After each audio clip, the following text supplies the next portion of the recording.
C'est à Barbière, dans la Drôme, que nous retrouvons Dany Larry, installé dans ses nouveaux locaux. Salut Diego. Alors bien? Bien, ça va bien. Et je suis content de te faire visiter. T'es le premier qui vient visiter mon local à Barbière. Quel honneur, quel honneur. On y va. Alors pour Mistral TV, Dany Larry nous attend aujourd'hui dans son local, nous invite à visiter ses nouveaux locaux. Dany Larry, qu'est-ce qui t'a pris la mouche de prendre 5000 m²? Est-ce que tu en avais tant besoin que ça?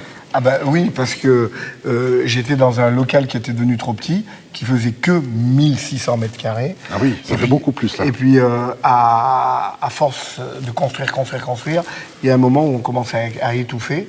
Et puis j'évoluais plus parce que j'avais plus de place. Tu te sentais vraiment à l'étroit. Il fallait vraiment pousser les murs. C'était le moment ou jamais de déménager.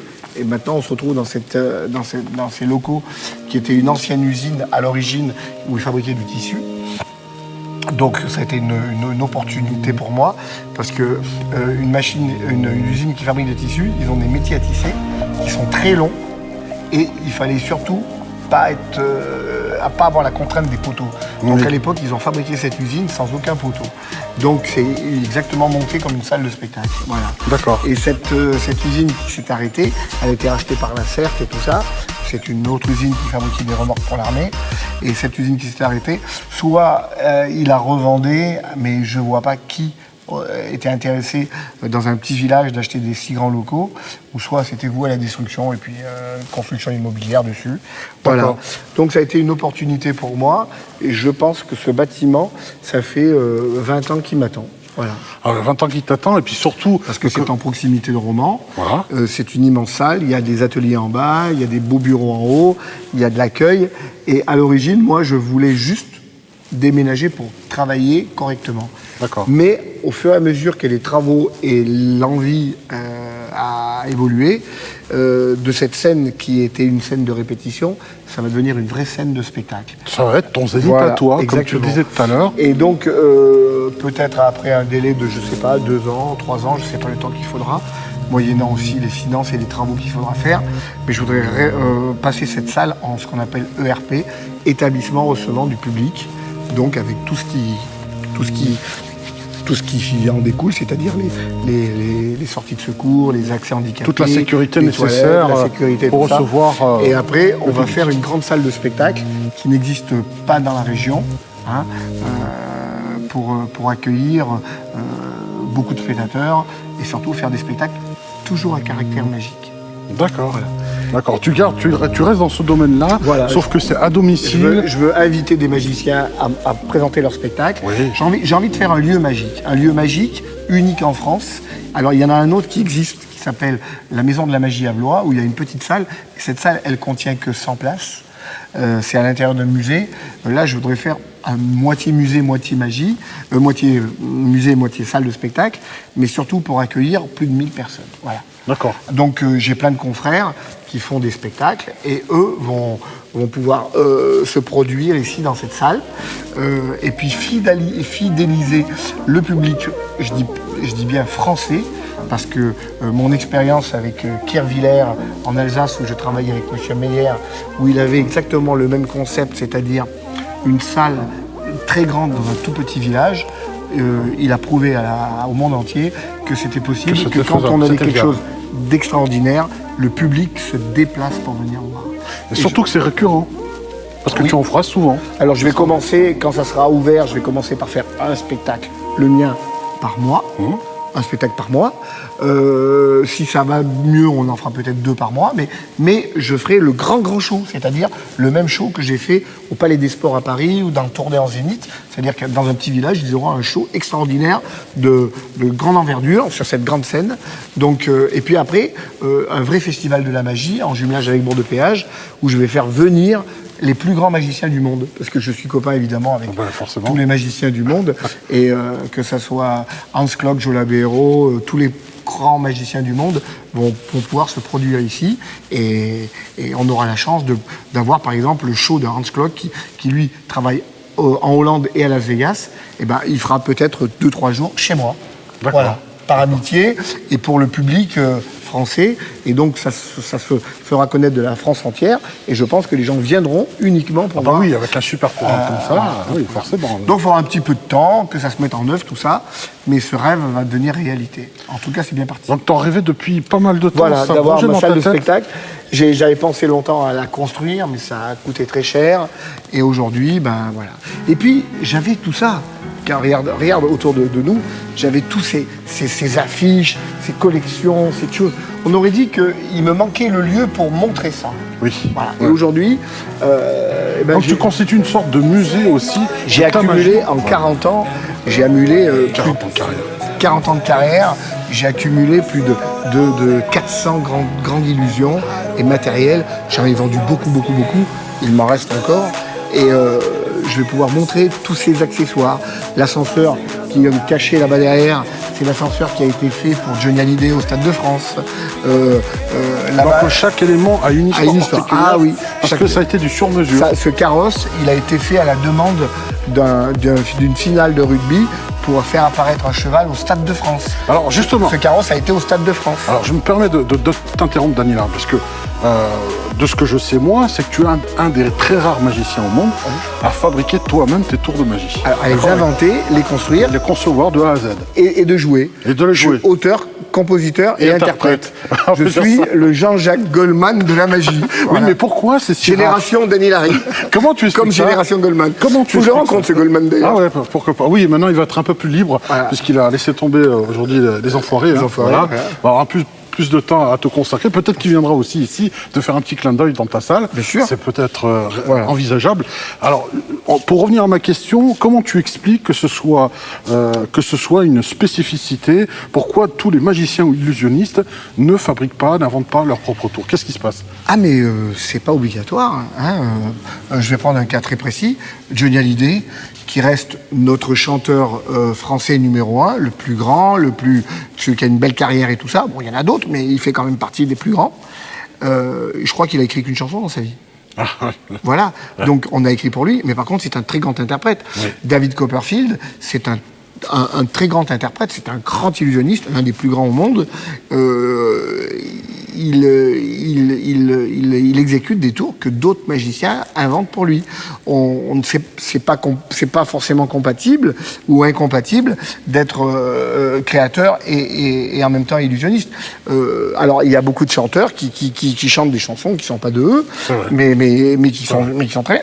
Donc moi j'ai choisi de présenter mes propres inventions et mes propres illusions parce que j'ai l'infrastructure aussi, j'ai l'atelier, j'ai du personnel, moyens, je me donne les moyens.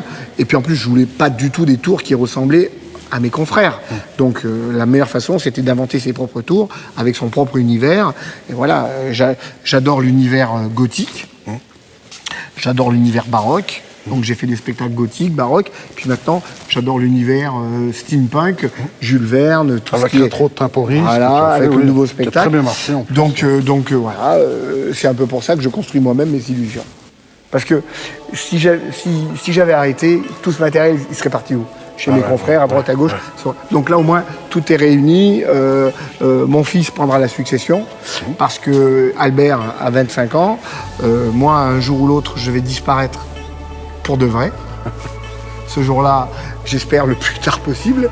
Et je voudrais laisser à mon fils tout un patrimoine sur l'histoire de la magie. Voilà.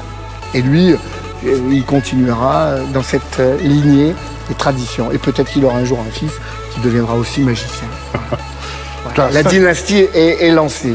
Dynastie est lancée, mieux que Dallas encore. Voilà. Et là, on se retrouve avec un bâtiment. Remarquez quand même l'absence de poteaux, comme l'a fait remarquer Dany Larry. C'est vrai que c'est assez exceptionnel de n'avoir aucune gêne au milieu et d'avoir un plein, une salle comme ça.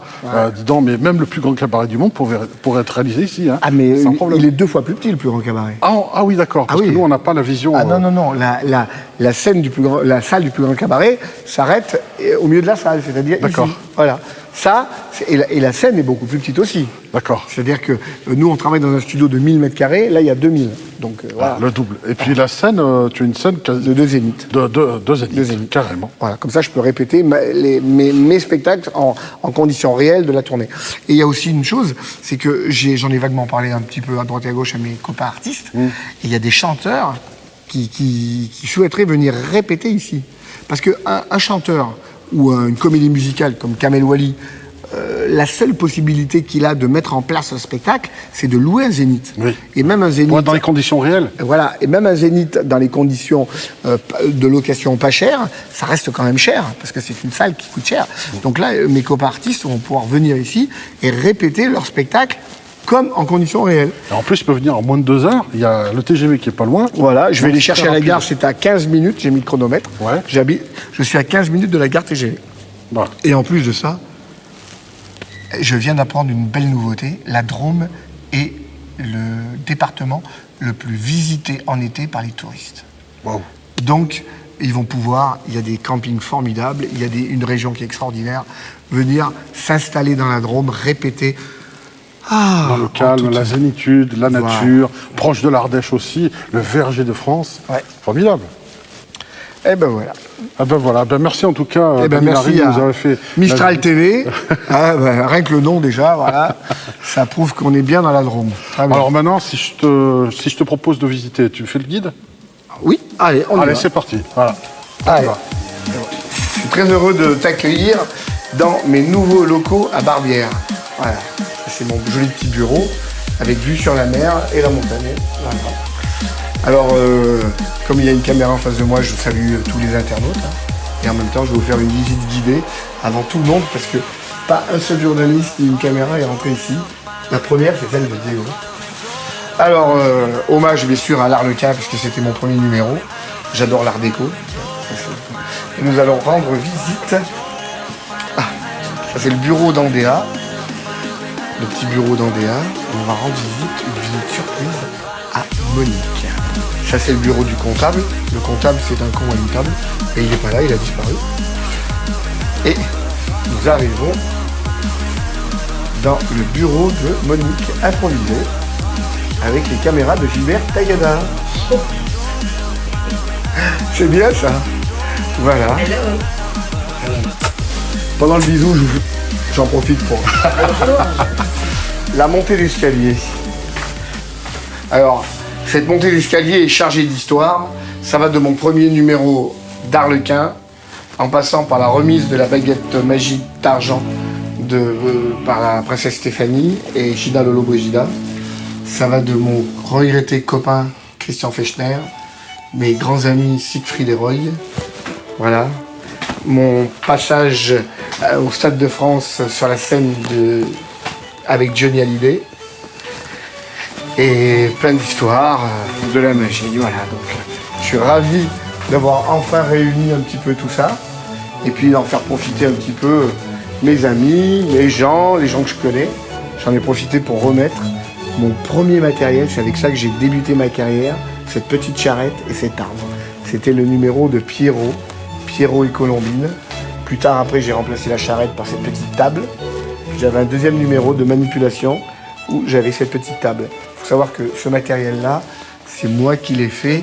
Et la charrette, je devais avoir 16 ans. Voilà.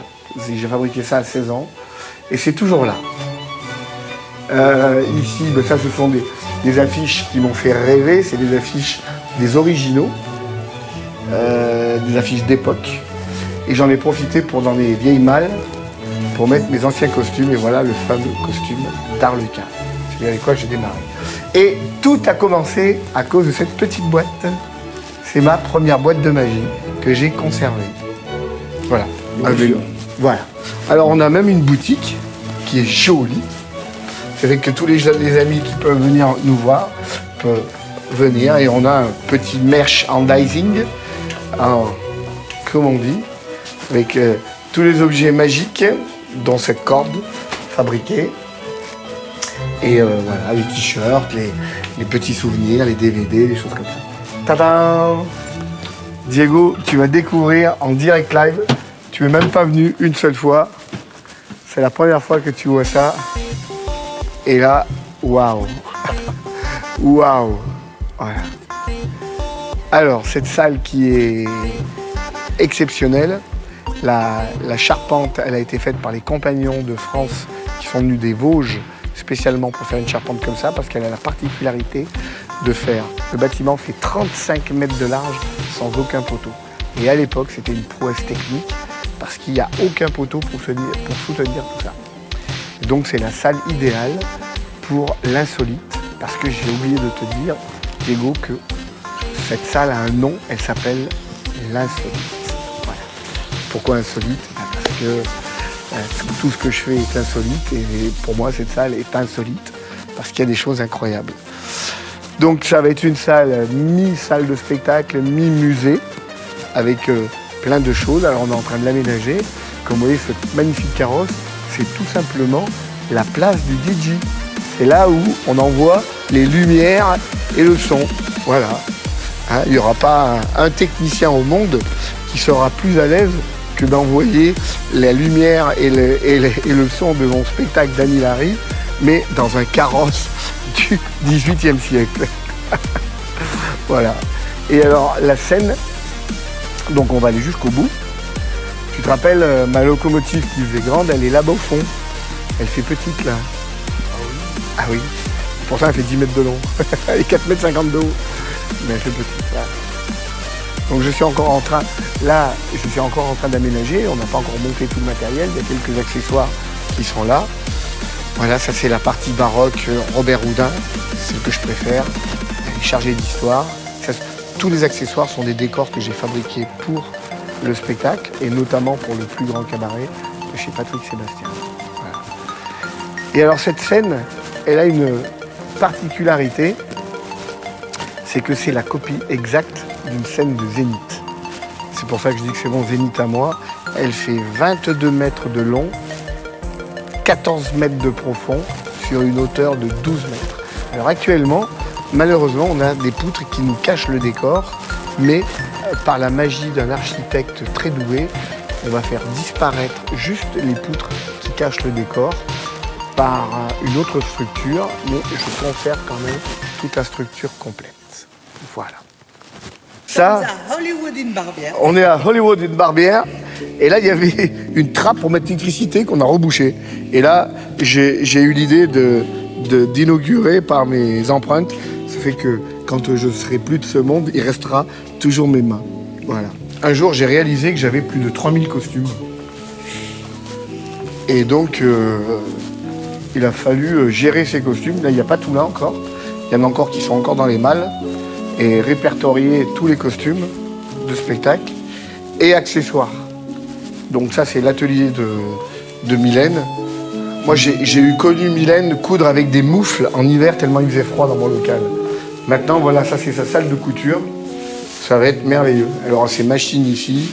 On lui a installé, parce qu'elle est partie en vacances, alors, donc quand elle va revenir, elle aura la bonne surprise de voir qu'elle aura aussi des porte-manteaux dans cette salle. Et puis on va bien lui installer ses machines à coudre et tout. Salle climatisée et chauffée. Tu te rends compte, c'est le grand luxe. Puis maintenant, on va aller dans l'arrière-boutique. Ça va être le stockage des rideaux. Des rideaux et des tissus. Arrière-boutique. Attention, il y en a encore autant.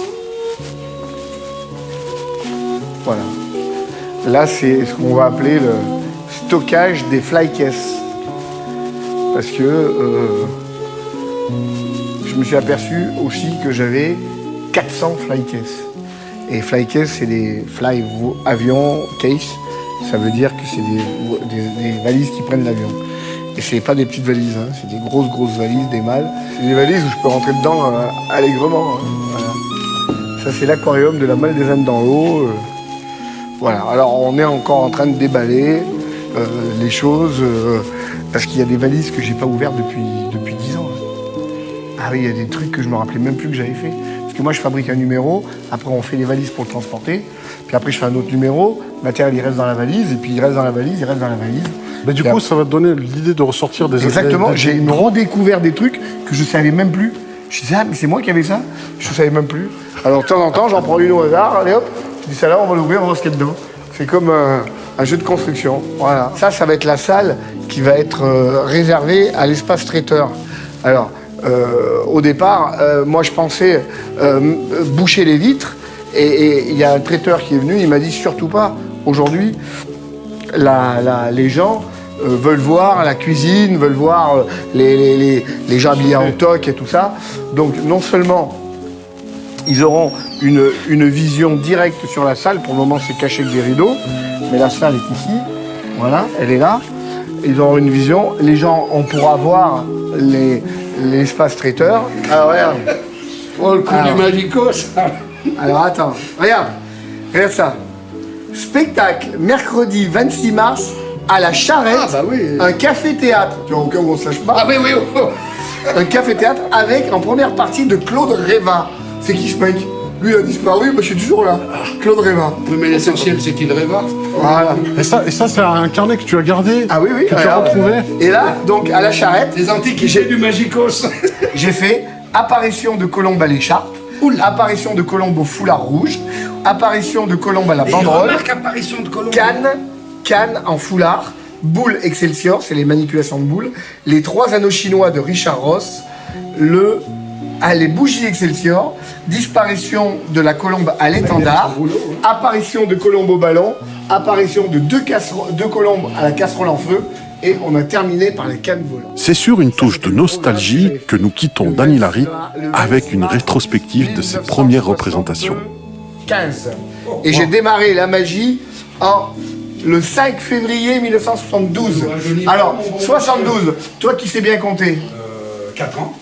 Voilà, 44 ans de carrière. Boum. Bing. Ah, mais là... Et j'ai démarré à marche, c'est-à-dire à 5 km d'ici. Et je me retrouve 44 ans juste à côté. La boucle est bouclée. La boucle est bouclée. Voilà. C'est très rigolo, les circonstances de la vie, parfois.